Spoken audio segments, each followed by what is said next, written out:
Hello and welcome everybody to our Formula Fitness on data types. I hope everybody has stretched out, limbered up. I know I have, and by limbered up, I mean had some coffee, as has my wonderful colleague Thomas. So for those of you who don't know who I am, my name is Maria Marquis, and here at Coda, I consider myself the Chief Cheerleading Officer. So I just love our customers. I host events like this. I love to celebrate the great work that's happening. And I also really believe that anyone can be empowered to start to make change and solve those problems that are in their business or their life. So that's why I'm here. But I'm also joined by my fabulous, amazing, awesome colleague, Thomas. Thomas, you want to introduce yourself to the folks on the call in case they haven't met you yet? Go for it. Absolutely. I'm Thomas. I'm on our customer champion team here at Coda, which means that I help our users do cool stuff with Coda. I may have interacted with you over our chat app, or you may have read some of the help articles we've written, but I'm here to help.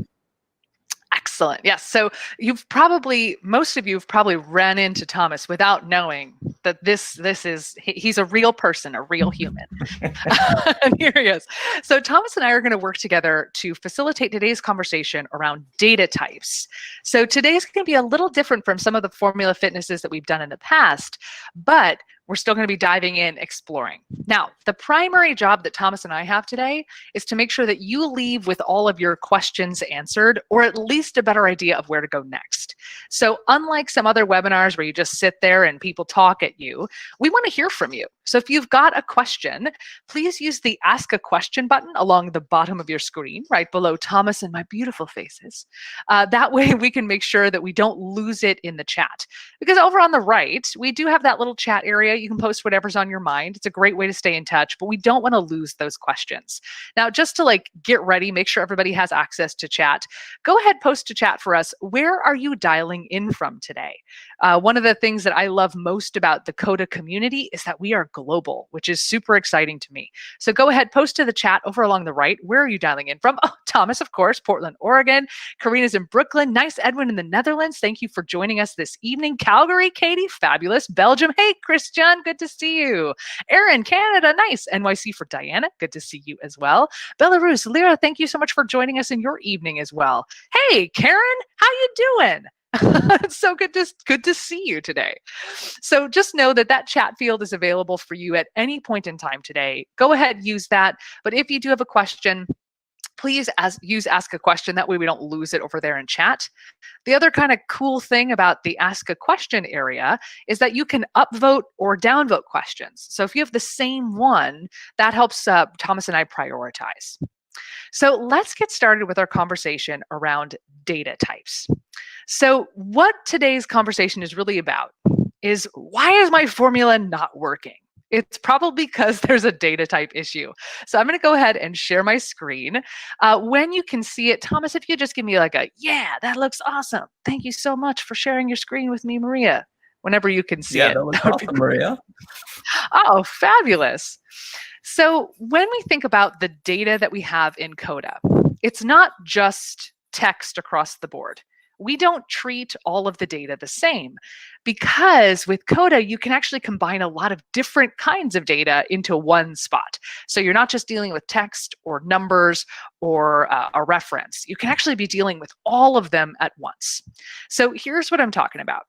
The first thing is just text. Notice I just typed Project A right into my Coda doc. So it's very simple. There's nothing underneath the hood. It's just something I typed.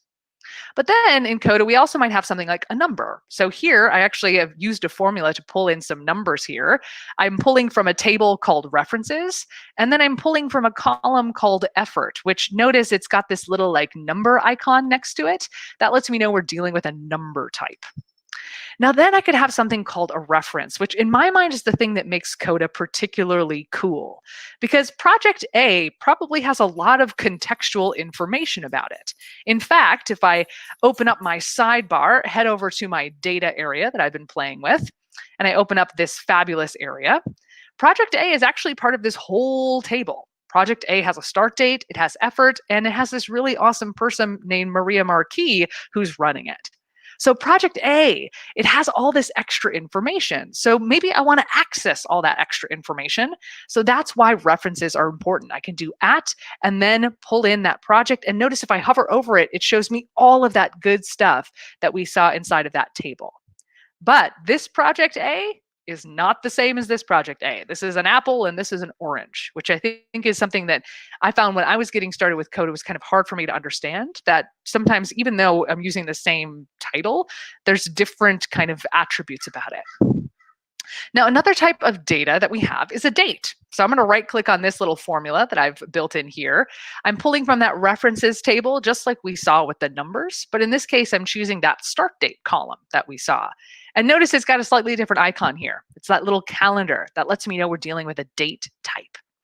Now, the other thing that we have is we can then decide for all of those different data types, I want to transform it to a different type. So I can use to date, to time, to text, to date time, 2 days, 2 hours, 2 minutes, 2 seconds, to number. This essentially allows me to take one thing and turn it into another thing.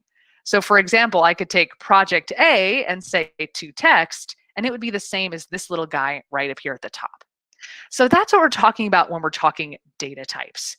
Thomas, what am I missing when it comes to data types or things that you think are really important for folks to know as they're starting to explore this and kind of take a closer look at the data they're working with? Yeah, so I think one important thing to know is that you don't have to get your data types right out of the gate. Certainly that's helpful, but you can go back and change data types. We can manipulate data types in flight. So as we're writing formulas, so I know that sometimes I get a little overwhelmed trying to imagine all of the data types that I need to use in a large project. But you don't have to. You can go back and you can manipulate or change these things as you go forward. So don't panic. Yes. And I think that's actually a really great piece of advice across the board when it comes to working with Coda formulas, is you don't have to get it right the first time. That's why they're editable, right? That's why I can right click on any of these formulas that I've made, take a closer look, and then be like, oh, you know what? I actually want this to be to text. Great. Now I've got this little text field that I can be working with. So it's all about this giving yourself permission to explore, to poke around, to get it wrong, and then to be able to make adjustments and change. Like Coda docs are meant to be edited, so go for it, have fun, go hog wild. I think that's a really key piece of advice. Of course, you'd have the best advice, Thomas. Not surprised at all. So let's start to look at how this can kind of come together. Also, just a reminder here, folks, you don't need to wait for Thomas and I to stop talking. If you've got a question, we want to know about it. So please pop that in at any point in time. That's here for you. Anything that's Coda related is fair game today. So let's start with the first exercise today, which is add a column to the table showing the estimated due date using the start date and the effort. So let's go ahead, reveal our little table here. So this is just a very miniature table, super simple. We've got our project, we've got the start date, and we have an effort. And we know that the due date is going to be the effort plus the start date here. So I'm going to go ahead, open up this formula just by clicking the top, choosing edit formula since it's part of this table. And notice what I'm doing here is I'm saying, hey, let's take that start date plus the effort, and I'm just deciding I want to transfer this to be a date type. So notice effort is a number, date is a little calendar icon. So we just want to make sure that we're staying in that date type of format. But again, I could be like, you know what, I want to have this be, instead of date, I could say, let's make it to text. Just want it to be a plain text field. It's going to display the same information, but have a different data type under the hood. I could also say, for some reason, maybe I want this to be to number. Notice that shows up a little bit interestingly here, allowing us to work with number types. And we could also just change it up as much as we like. Now, one thing I will say is that adding to date here, not always necessary, right? I could go ahead and just have it show up this way. But if I want to guarantee that I always have that date type, I can go ahead and do it. And then I can also change this column to be a date. And notice that means that it's now going to show up exactly right. Whereas I might have some issues if this column stuck as a text type and we didn't make sure that we're dealing with a date information here. Thomas, do you want to talk a little bit about kind of how you see these different data transformations showing up in tables? Anything that is important for folks to know as far as ensuring that quality across the board? Yeah, so generally speaking, setting it at the column level is a great idea. Not only does that ensure that every piece of data in the column is the same, but it also gives you that obvious visual reminder right on the table, which I find really helpful when I'm looking at tables and trying to write new formulas. Having that quick access is really fantastic. I will say that sometimes it's worth double checking your old work. Coda tries really hard to assume the best. So perhaps sometimes you don't set a data type and Coda still displays what you're after, but you still might run into problems down the road if you didn't have that column formatted correctly. And that's what tricks me sometimes. Yeah, because again, just because it's displaying as 12/31/2020, also sorry to my European colleagues here on the call, 31/12/2020, just because that's what's displaying, that doesn't mean that Coda is treating it as a date. It's sometimes it will assume, but not always. So if you know that you're dealing with dates, you definitely want to make sure that shows up so that you can actually do more transformations, right? Maybe I want to add a control that lets me show things in a calendar view. I want to make sure that I'm dealing with date types. Otherwise, the calendar view is not going to know what to do. We have a really good question here from Karina, which is, I assume that some formulas need certain data types. So yes, in this case, it's a matter of if I've got, and we'll actually see something here in a moment, which I think will help clarify. But again, we want to make sure that we're comparing apples to apples. We're comparing the same thing to the same thing. Otherwise, your formulas might come up with something that's not correct because you're dealing with sort of date formula pieces and then code is dealing with text. So it's really much more around, like, if something isn't working, you want to just check your data types. Did I cover that appropriately, Thomas? Anything else on Karina's question that you think is really important to reference? No, I think that covers it. I will say sometimes, a formula will expect a certain data type, but will accept the wrong data type. So always double check. Always double check that you've got everything in line. Awesome. Great. Thanks, Karina. Great question. All right, so let's take a look at an exercise that I think might clarify something in this particular vein. So in this case, maybe I want to have a formula to determine whether the project starts and ends on the same day. So in this case, let's go ahead and just reveal the table that I've got here. Notice I've got the project name, I have a launch date and an end date. But notice we also have time here. So this is technically a date time data type. So I know that because it's got this little icon of that calendar with the little clock. That lets me know that Coda is looking at both the date and the time. Now, if I were to put in, does the date equal the date, I would get it saying incorrect here because Coda is thinking of 4/10/2020 or 10/4/2020 at 2 p.m. as not being equal to 4/10/2025 p.m. because this is the date type of date and time. So it's not looking at the dates in isolation. So here, what we need to make sure that we do, let's go ahead and reveal the answer here, is, let's go ahead and open up the formula that I built here under Edit Formula. I'm saying I'm using an if statement. So if the project launch date, and notice I'm converting it to date, is equal to the project end date, and I'm converting that to the date type, then I want Coda to say the dates match. If that's not true, I want it to say it does not match. So here, what I need to do is I need to transform that date time into just a date so that Coda can say, yes, this starts or ends on the same day. Otherwise, Coda would only say the dates match if it starts at 2 p.m. in both of those areas. So notice what we're doing here is we're deciding we just want to switch what we're saying is important, right? To help us with this formula. I could do the same thing if I wanted to change this to just be a text field and then comparing. I could do that as well. I could also decide that maybe I want to convert this into a number format. Not sure why I would want to do that in any case, but you can always be switching and adjusting. So what I'm going to do, I'm actually going to just remove this to date just so we can see the incorrect option here. All right. Let's learn from our mistakes here. So when I press enter, notice this formula has an error. That's because it's no longer comparing the apples to the apples. It's looking at those two separate things. So we always want to make sure we put in that to date formula. Thomas, in looking at this particular one, anything else that folks should know about kind of this conversion or maybe how you see this show up in supporting our customers?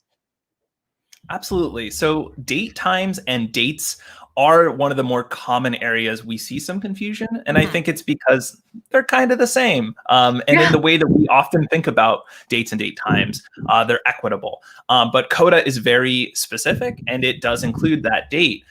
What can also be tricky is if you create a date column and you put in only a date, Coda actually stores that as a date time in the back end at Huh. midnight. And that can sometimes cause trouble when you have inconsistent data types. So it's one of the areas we do see some trouble with, and it's one of the first places I look when I'm troubleshooting a formula to see if there are dates and date times, and perhaps one of them isn't set exactly right. Yeah, I love that. And remember, when you're looking at those data types, you always want to just take a look at the little icons that you're seeing, right? So you want to look at this. In this case, we've got that date, time, etc. So you always want to look at those icons to help you figure out what could be going on there. All right. Oh, we got some great questions coming in. So this question is from Agya, and please let me know if I ever mispronounce your name. I do want to make sure that I pronounce it correctly, which is, would the column type affect why a count or a count if doesn't work?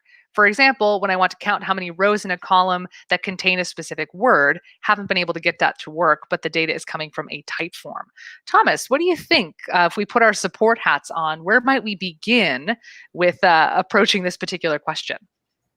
Ooh, that's a tricky one. Mm, My mind immediately goes to making sure that what's in that count or count if formula is correct. mhm. How you approach verifying whether something a content exists in something is different, whether that's text, a list of objects.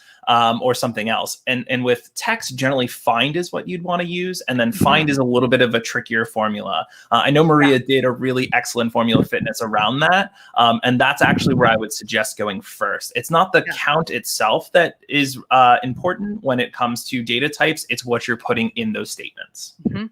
Yeah, and yeah, I would say the formula fitness where we talked about that was the filter formula fitness, and it would be exercise 6 in that one.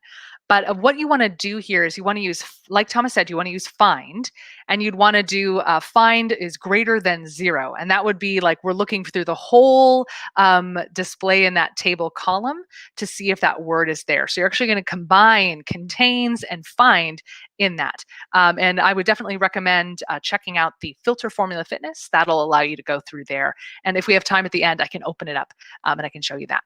Yeah, excellent question. Perfect. We got another one here, which is every date or date time field under the hood a date time field? I noticed a problem with date grouping. Oh, and Eust, this is from our wonderful friend Eust. Hey, Eust, good to see you. And it sounds like that was just answered by you, Thomas, saying that we store it as midnight in the back end. So you'd want to do that convert to date and be able to group. Would that then resolve the problem there, Thomas? Potentially. It depends on exactly where the grouping issue is going wrong. But I see you have kind of a follow-up question there. If you enter the Mm, day on a bunch of data with the date, how can I group by the date if every date field has a different time? So that's mm, when what I would do, and I think the easiest solution here is actually creating an additional column, which is that date time stamp to mhm. date. And therefore you, or to just that day, there's a few options you can go about doing that. One of the really nice things about a date is you can break it down to return just the year, just the month, just the day, Mhm. or even just the week number that a particular Mm. date takes place in, and then you could group on that column instead. And that's how I tend to approach these sorts of problems. Yeah. Oh, and let me actually just jump in. Let's show some of these little buddies off. So we'll actually just go to the underlying data types here. I'm going to go ahead and add a column.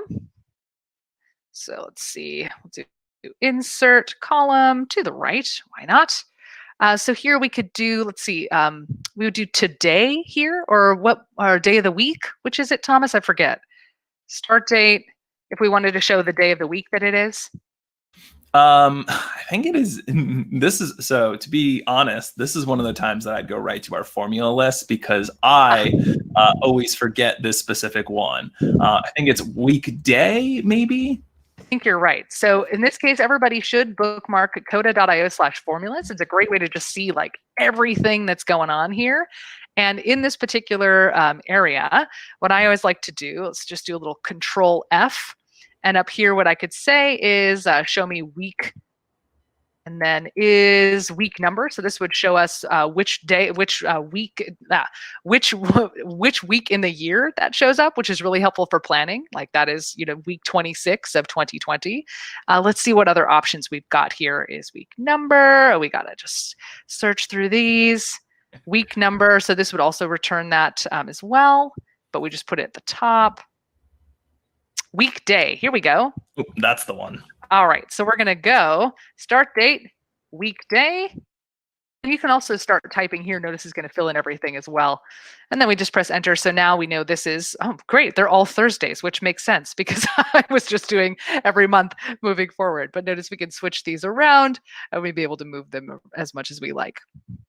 So that's a way that you can start to do those manipulations. And then remembering that this date has all that other stuff under the hood, which means you can pull things out.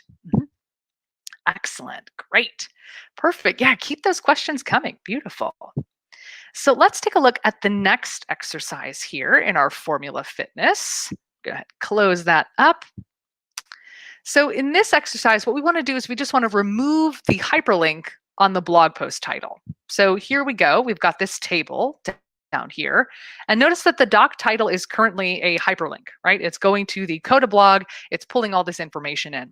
But maybe I don't want to deal with all that extra stuff. I don't want to have this hovering. Maybe I want to create sort of a heading that I could use when I'm sending an email out. I just don't want to have that hyperlink. So this is one of my favorite ways to use to text. So you could just add a column. And if we go here to that edit the formula, we could just say, hey, look at the doc title and then make it text instead. So it allows you to kind of strip things out and be able to work with them in new ways.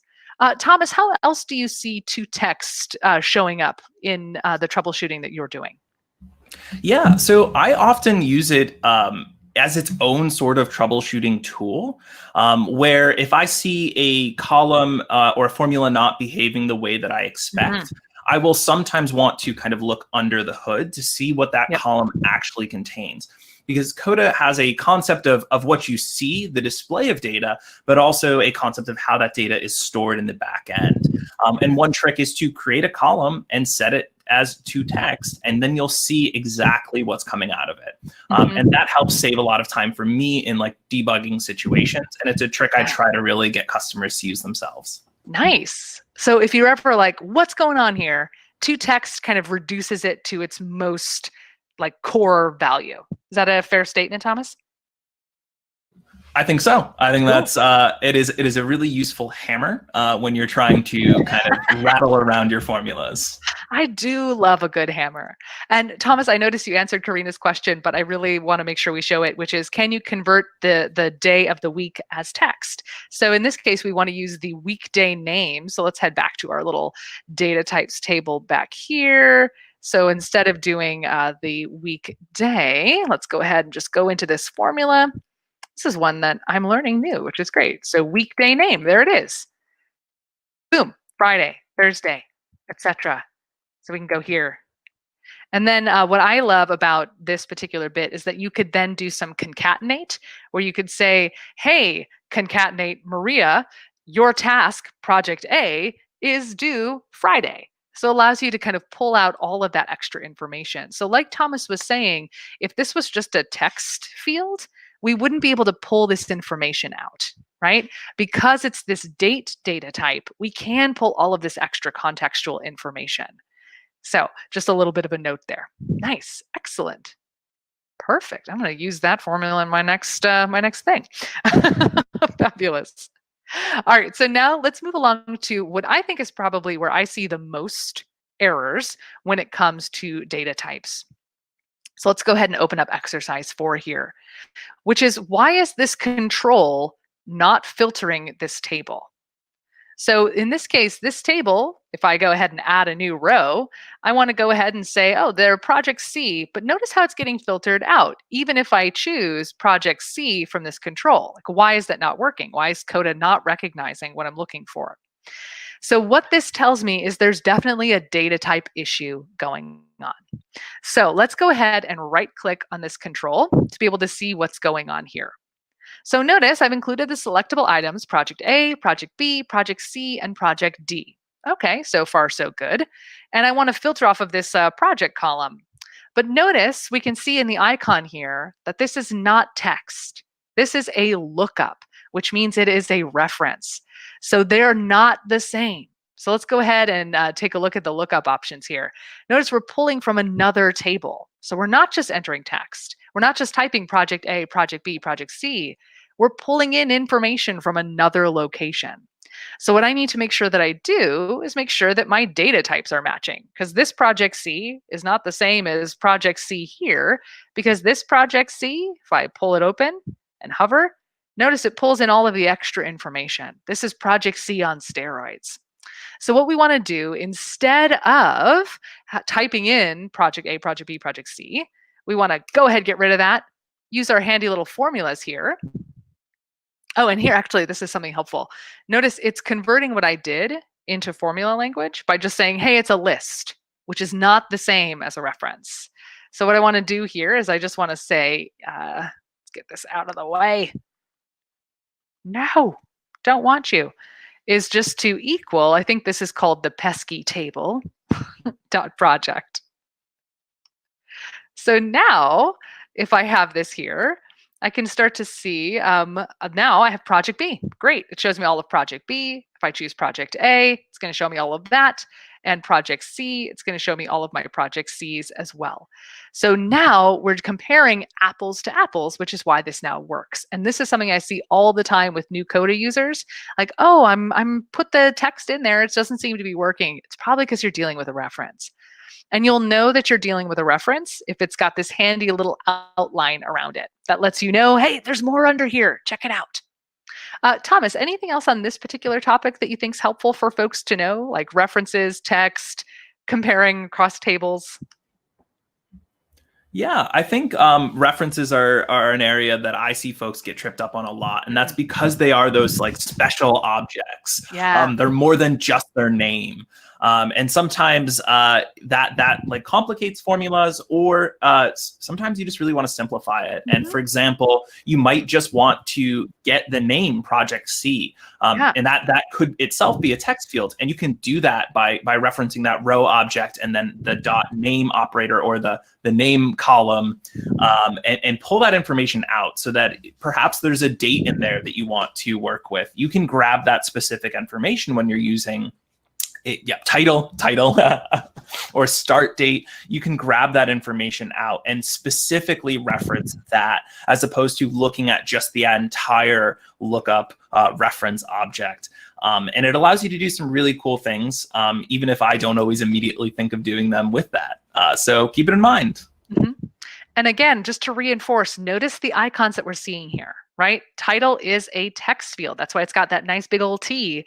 But project, it's got this little row that lets me know that it's referencing a row somewhere else.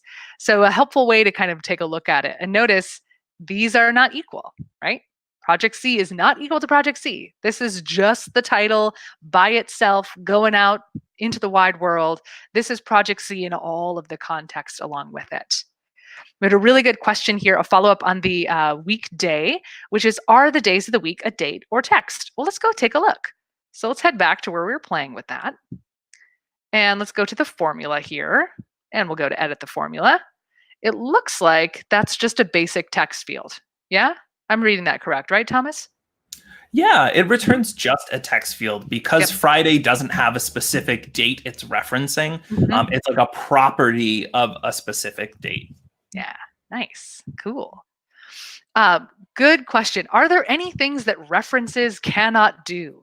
I personally like to use references whenever possible, just because, number one, it allows you to keep things standardized. You don't have to worry about like duplicating efforts, or what if the project name changes? Now you have to change the name everywhere that you've typed it in. Like, nobody's got time for that.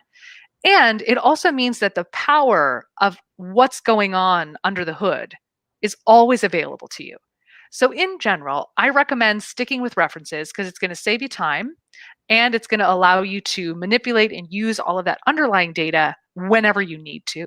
those are my general points. As far as things that they cannot do, it's really just making sure that your data types agree, right? So if you ever need to pull in that text, just do a to text or pull just the part of it that you want, like the title, and that'll allow you to make connections. But in general, I think opting for references as your go-to is going to be the right call. Does that make sense, Thomas? Anything else on that particular topic that you think is valuable that I'm missing? No, oh, well, that makes perfect sense. I don't think you're missing anything. And in fact, I might reframe the question as less that like, it's not that references can do more things than Yes. standard data by far. And you can then, if you just need that text or other standard data, you can explode that out of the row reference. They're very magical in what they can do with Coda. Yeah, I love that. Ooh, this is a really good question from Agal, which is when should you use a reference versus creating a new view of the data table? Such a good question. So, as far as how references and new views work together, I like to think about creating new views is when you want to see the same information in a different way, right? Like, okay, here's our project table, but you know what? I really want to see this in a Kanban approach, or I really want to see this as a calendar. Or, you know what? Thomas just really wants to make sure that he filters out everything that's not his. He doesn't want to see anyone else's stuff. That's when a view is going to make sense. You're dealing with the same information, you just want to kind of look at it in a different way. You're going to want to use a reference when you're kind of wanting to pull that information into some new information.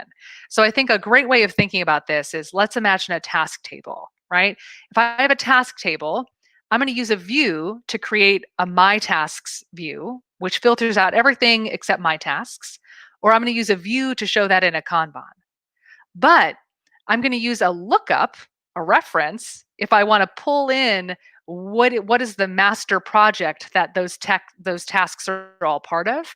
I've probably got another project table which lets me know kind of the funding, who's owning it, et cetera, et cetera. I don't need that in the task table, right? But I do want to just pull in, hey, this project is the one that's connected to it. So a view is the same data in a different way. A reference allows you to pull information from another location to add a little bit of context. Thomas, how do you think about views versus references? Any other tips or tricks you might give to folks? I think it's a great Wow. question. I think your answer was really fantastic. I have very little to add, except that I often will think of references as relationships too. It's Ooh, yeah. to me to demonstrate a connection between two things, even if I'm not necessarily pulling in too much from that. I like to be able to associate items together, whether that's just for the visual relationship or if I'm using that later in formulas. Yeah. If any of you are sci-fi folks, a reference is like a wormhole to another location, right? So that's something to think about. If that's not helpful, you can disregard it. But if you're a sci-fi person, that's what I recommend. But yeah, I like it that this is related information. It's not necessarily part of that core data set every single time, but it's related, it's connected. I love that. Excellent. Fabulous. So those are the core exercises that Thomas and I wanted to share. But again, Thomas, you are working with these, as far as troubleshooting, because that's really where we see these coming alive. It's like, oh, I'm just not comparing apples to apples. So I'd love to just hear from you, Thomas. Any other common mistakes or consistent types of misunderstandings that we see that we can help debunk or open up for folks today? Also, remember, everybody, if you've got questions, please let us know. Thomas and I are here for you for as long as you need us, as long as that ends at 11 a.m. Pacific time. So please let us know how we can be of service. Again, anything Coda related, fair game. But yeah, Thomas, over to you. What are some common misunderstandings you see? Yeah. So one thing that we touched upon a little bit, but I think there's more we can say about is those icons in formulas. So you talked about how we can see like there's this calendar icon, but if you go back to the workout routine, there's actually a different level of icons that I think is valuable. So up in the top, you had your example with a list of numbers. Can you show that one? So there's something different about this list of numbers, and you'll notice that that little number icon is actually a stack. There's multiple icons there. So what that's telling you is that the object you're returning is not a single thing. It is a list of things, a list of numbers in this case. And how you deal with a list is often different than how you deal with a single object. It's one of the little tells that I use when working with a formula that isn't producing the results that I expect. I'll go look into see if any of those objects are stacked. Is this a list? And then if it is, the to text of list is first. The first formula grabs the first item from a list. And this is really interesting in that sometimes you get a list of one or a list of one result and other blank ones. And first is really the tool that grabs the item that you were expecting. But a great troubleshooting thing to look for, a tell as I call them, are these things a stack, or is it just the one object? And what am I expecting? Did I expect one thing? Then first. Yeah. And the same thing happens here if we right click on the date here. Notice it's the same thing, but a stack of little calendars. And first, last are really helpful, but also you can do nth. Like maybe I want to know what is the third date in the list. So nth is just saying, hey, just choose your number. So I could say the third or the second, the first, the fourth. So that's another helpful thing to look at. Yeah. Excellent. Anything else, Thomas, that you think is valuable for folks to know as far as common troubleshooting? Yeah, so that I mentioned date times earlier, and one tricky thing about date times is they are dependent on your time zone. So something that we sometimes see is someone sending, 10:30, 2020 at midnight, and then they're using our API, and then that's coming through in a different day over the API, and that's because our API is specifically set to Pacific time, and depending on your time zone, 10:30, 2020 at midnight may be 10:29, 2020 somewhere else. So that's where that idea of like a date being also a date time can get tricky, is in time zones and time zone management. It's rare, but it does get you. Great call. Yeah, time zones are always a bit complicated. And then as far as like being able to change your docs time zones, you can always go over to the little gear menu here, and then your time zone's right down at the bottom. So you can go ahead and change what you're looking at. But again, the API, you're going to want to account for it if you're building on top of it. Ooh, we have a good question here, which is, I don't see, for example, an email type field. Can you enforce an email address other than with a regex function? Ooh, that one is a bit of a stumper for me. What I will say is you can pull email address out of the people type. So let me just show you what I know before I see if Thomas has some better words of wisdom than what I can provide for you today. So here, notice we have this people type. It's got that little human thing, but maybe I just want to show the email address. I could go ahead and type plus. I'm going to choose to make this a text field, and I'm going to say equals the people.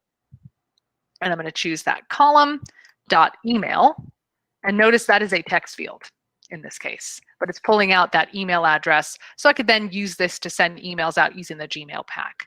But yeah, Thomas, anything else on use question here that you can weigh in on here on the fly? Ooh, this is a tricky one. You could potentially do regex validation there. That is tricky. Regex is a whole Swiss Army knife of options when it comes to text. But there, having an email column type is a really great idea. And I know that I've heard us discuss that in the past. And that would be the ideal solution. But in the meantime, personally, I try to make sure that folks' emails that I'm referencing whenever possible are using the format that Maria suggested here, people.email. I know that's not always possible. So you're working with client information. That makes things a little bit hard.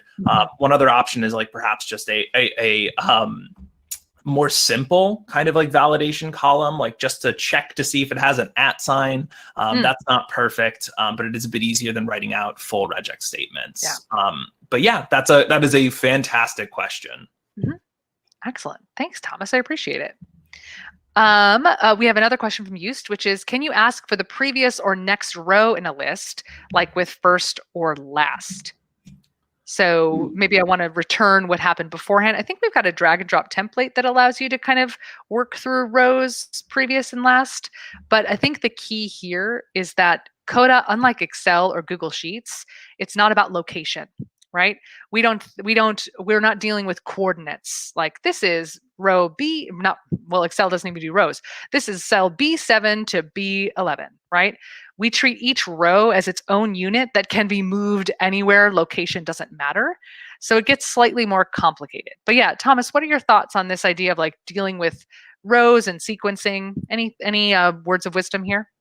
Yeah, that's a tricky one. The concept of next and previous, as you mentioned, doesn't super very well exist in Coda. But if you had a list of rows, you could apply sorts to them, and then kind of speak to their known locations using that nth. But yeah, that still lacks previous or next. That's just a tricky concept. And generally speaking, what I do say is when I find myself having a desire for previous or next, it's a place where I stop and say, perhaps my schema isn't exactly what I need it to be. And that's something that I find myself hitting up against a lot. And a piece of advice I often give folks is when something seems really hard in Coda, it's often because we haven't put our schema in the way that Coda expects. And like myself, I came from a spreadsheet background. I find myself falling into spreadsheet habits. And that's like an indication for me that perhaps I'm trying to do something spreadsheet when our table data isn't really set up for that. It's a really good call. And for those of you who are unfamiliar with the word schema, it essentially means like how's my data organized? How do I have it all put together? So here is one of our in-doc templates, and just in case folks mixed it, I should have had a second cup of coffee, Thomas. In case folks missed it, oh, she did it. There you go.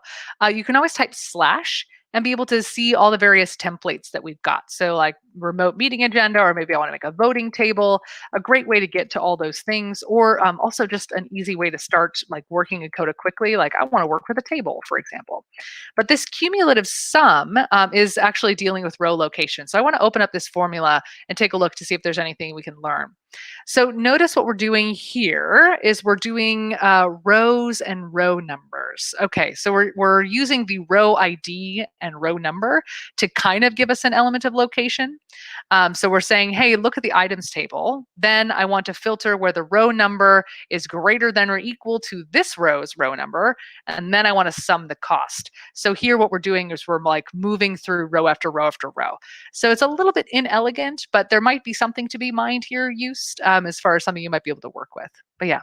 Not exactly a perfect solution, again, because like Thomas said, we're not dealing with sort of spreadsheet logic. We're dealing with data set and data type logic, which ends up meaning that locational habits that we might have may not always play out in Coda.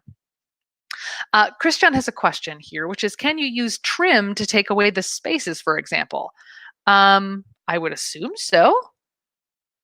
Is trim something we have? I've actually never worked with that. What do you think, Thomas? Let's take a look. I think I'm actively looking that up in the formulas tab, which is something I do all day, despite working with Coda formulas constantly. And I think this is also something, even though Thomas and I are in Coda all day long, we still are looking things up all the time and playing with things. Like right now, I'm like, all right, well, trim 2, it doesn't take that, it takes an argument. So I want to actually trim taking out extra spaces. Okay, so this is actually, we want to compare so that it let me know that we need to deal with text. So it would be like, all right, I want to take out, I want this to say groups instead, and then that'll pull it in. But yeah, I would think trim actually doesn't seem to be super helpful in this case. You might be able to do something with like nth to filter out data sets, but I'd honestly need a little bit more time to take a look at trim to really understand it as far as how it's working through. Trim can be useful in trying to keep your data validated.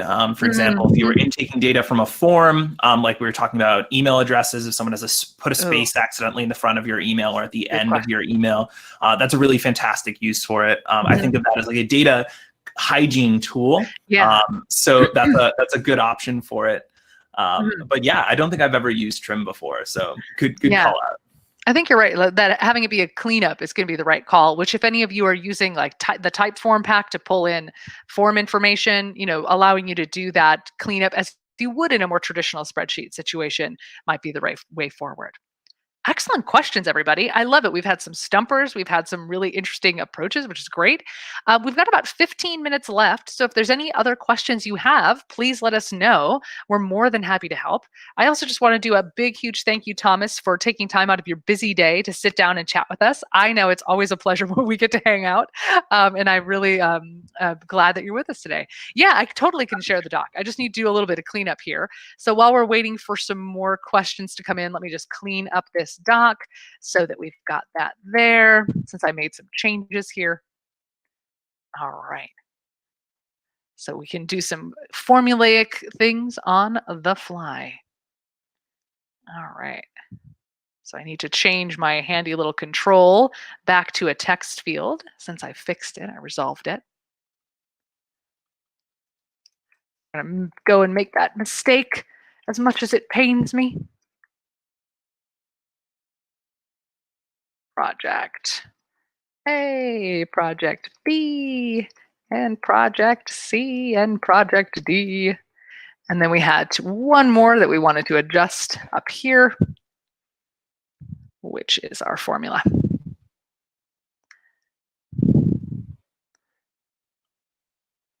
We have an if statement. I'm in the your answer area. Again, any questions y'all have, please let us know. So go ahead and edit. Awesome. Well, it looks like questions have come to an end. So I guess we can go ahead and end our session for today. Any other final words of wisdom, Thomas? Oh, it looks like we got another question. Oh, excellent. Let me just go and take a look at that. Oh, fabulous. What would I do without you, Thomas? So from use, back to the earlier question, can you show how to change any date time field to a uniform date with all the times being like 0, 0, 0, 0, 0?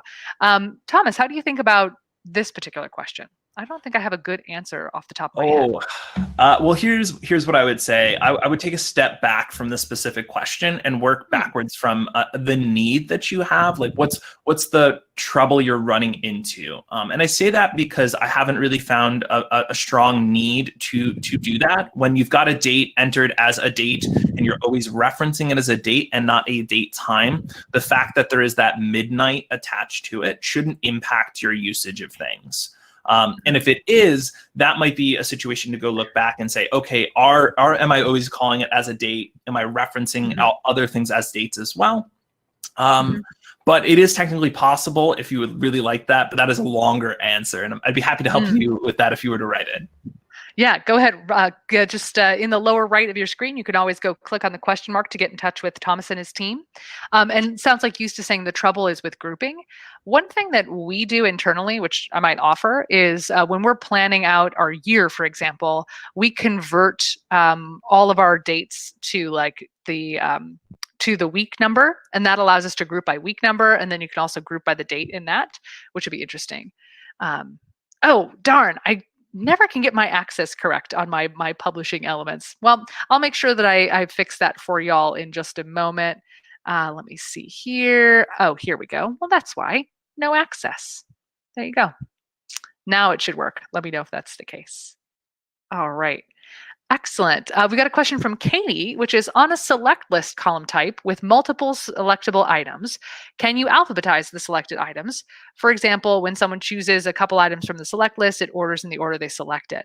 So this is possible for if you're dealing with a reference, like a lookup column, like having the select list be populated by another table, you can have that stay in the sort. But Thomas, how do you handle this? When we think about like keeping a select list in alphabetical order, that's not a reference. A tricky one. I don't know that I've ever done that, and I would have to experiment. Or ideally, someone has done that experimentation and made a wonderful post in our community. That would be the first place I'd check. But that's not something I've done myself. It seems like it might be possible though. What I'll offer, Katie, is what you can always do.